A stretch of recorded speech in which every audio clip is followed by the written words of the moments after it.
Assalamualaikum warahmatullahi wabarakatuh. Perkenalkan, nama saya Adiari Hadatul Aisy dengan NIM 230180001.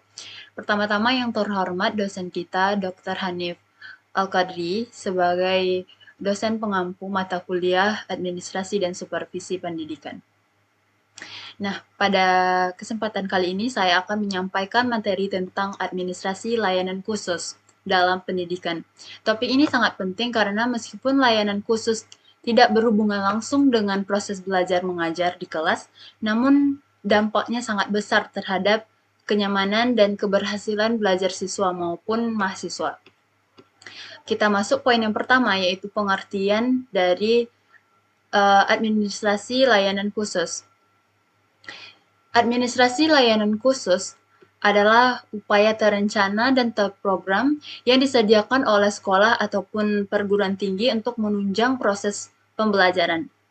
Layanan ini tidak diberikan secara umum, tetapi secara khusus yang memastikan peserta didik merasa nyaman, aman, dan bisa belajar secara optimal. Tujuan dari layanan ini adalah memberikan kenyamanan psikologis dan fisik kepada peserta didik, kemudian menunjang pembelajaran secara tidak langsung, kemudian membantu siswa dan mahasiswa untuk menyelesaikan kegiatan akademik dengan lebih baik.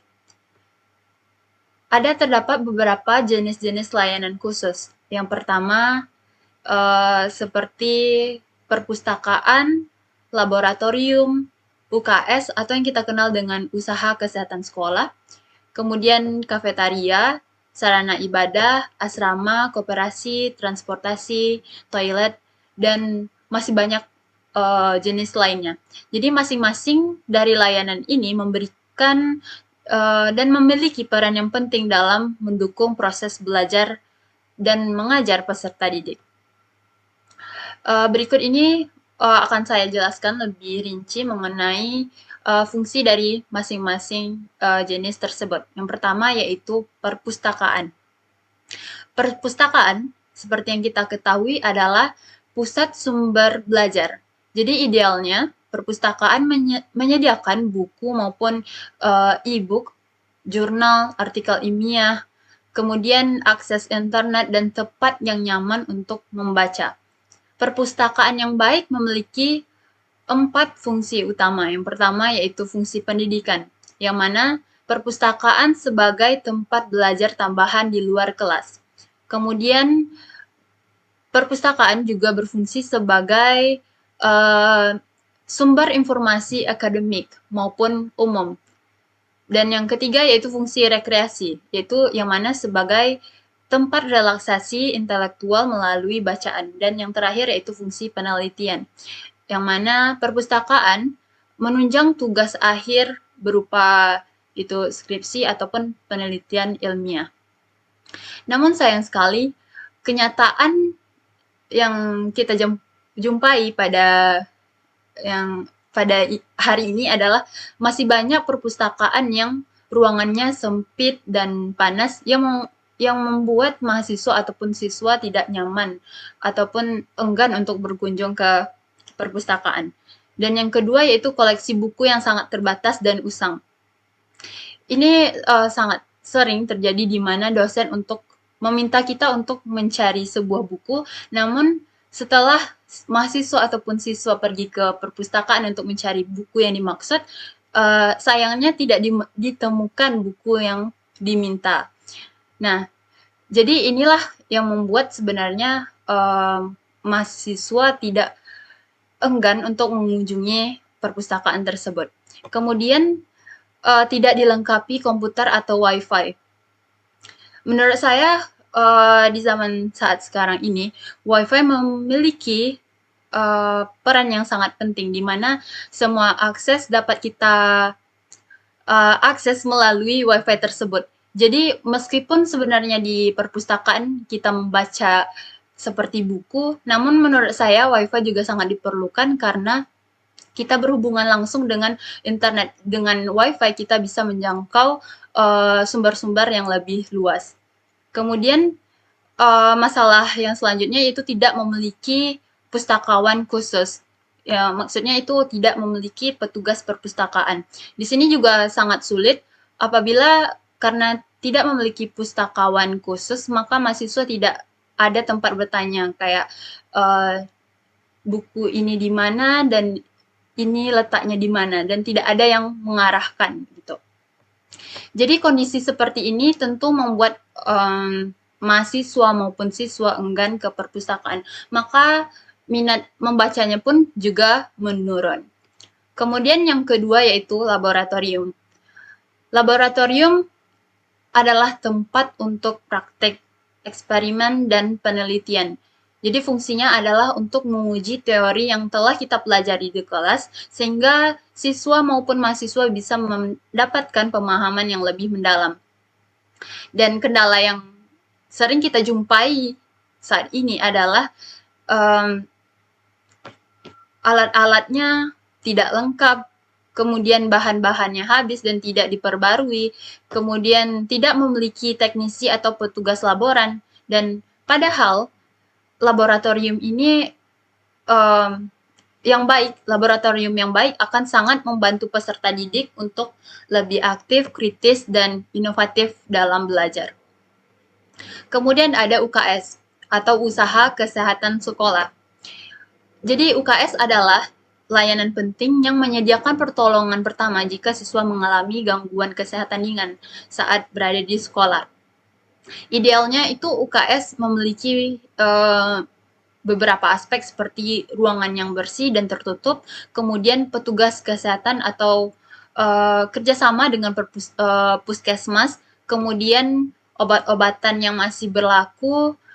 Namun masalah yang sering kita jumpai saat ini adalah seringkali UKS hanya ruangan kosong dengan beberapa obat yang kadaluarsa dan tidak ada petugas dan tidak bisa, sehingga UKS tersebut tidak berfungsi secara maksimal.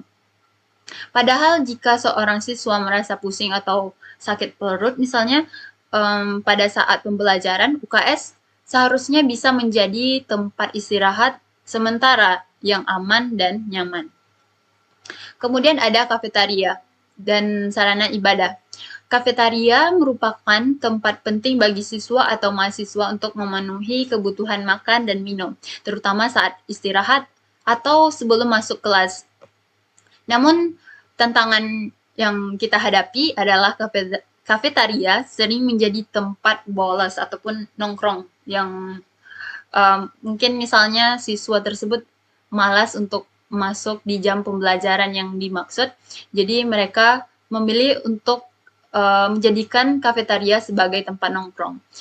Dan masalah kedua yaitu tidak semua makanan yang dijual itu higienis dan mungkin tidak mengandung nilai gizi yang sesuai dengan siswa dan mahasiswa.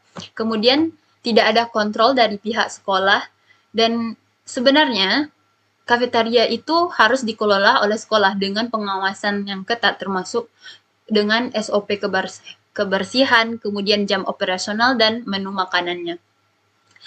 Dan kita masuk poin yang berikutnya yaitu sarana ibadah. Di mana sarana ibadah ini juga tak kalah penting dari sarana-sarana yang lainnya. Setiap sekolah ataupun fakultas idealnya memiliki musola yang bersih dan nyaman. Musola bukan hanya tempat sholat tetapi dijadikan sebagai tempat untuk mendekatkan diri kepada Tuhan, kemudian juga berdiskusi keagamaan dan menenangkan hati. Tapi nyatanya sekarang banyak kita jumpai bahwa di mana di fakultas ataupun itu di sekolah, musola itu tidak terawat. Kemudian tidak cukup untuk menampung jumlah jamaah karena ukurannya yang kecil. Kemudian tidak ada petugas kebersihan yang khusus.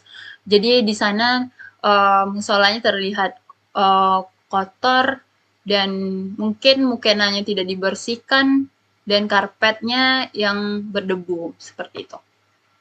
Jadi karena ada hal-hal tersebut, tentu akan mengurangi kekhusyukan dalam beribadah. Dan contoh-contoh layanan lainnya yang juga tak kalah penting seperti asrama, yaitu sebagai tempat tinggal bagi mahasiswa atau siswa yang berasal dari luar daerah. Nah, kemudian ada koperasi yang menyediakan kebutuhan belajar seperti alat-alat tulis, buku, pena, dan sebagainya. Kemudian ada transportasi. Nah, transportasi ini sangat membantu siswa yang tinggal jauh dari lokasi perkuliahan. Kemudian ada toilet, yaitu fasilitas dasar yang sangat krusial yang harus bersih dan cukup jumlahnya. Jika toilet yang kotor dan sempit ataupun bau, itu tentunya sangat mengganggu konsentrasi belajar siswa, bahkan mempengaruhi kesehatan mereka. Nah, jadi sebenarnya dalam layanan khusus ini, peran guru dan sekolah sangat-sangat berpengaruh terhadap jalannya layanan khusus ini, karena guru dan sekolah memegang peran penting dalam keberlangsungan layanan khusus. Dengan guru bisa melakukan seperti memberikan masukan terkait fasilitas yang dibutuhkan, kemudian memanfaatkan layanan yang ada untuk mendukung proses belajar. Kemudian sekolah juga dapat melakukan berbagai hal seperti mengelola layanan ini secara serius, kemudian mengalokasikan anggaran dan petugas yang sesuai, kemudian menyusun SOP dan evaluasi berkala agar layanan ini tetap berjalan secara optimal. Jadi demikian yang mungkin dapat saya sampaikan sebagai penutup. Saya ingin menekankan bahwa layanan khusus bukan hanya sekedar pelengkap, tetapi bagian penting dari sistem pendidikan. Jika layanan ini dikelola dengan baik, maka proses belajar tentu akan semakin nyaman dan lebih optimal. Kemudian menyenangkan dan tentu saja efektif. Sebaliknya, jika layanan ini diabaikan, maka siswa akan merasa tidak nyaman dan mudah terganggu, dan motivasi mereka bisa saja menurun. Baik, hanya demikian yang dapat saya sampaikan. Apabila ada salah dan janggal pada saat penyampaian materi, saya mohon maaf. Saya akhiri dengan wassalamualaikum warahmatullahi wabarakatuh.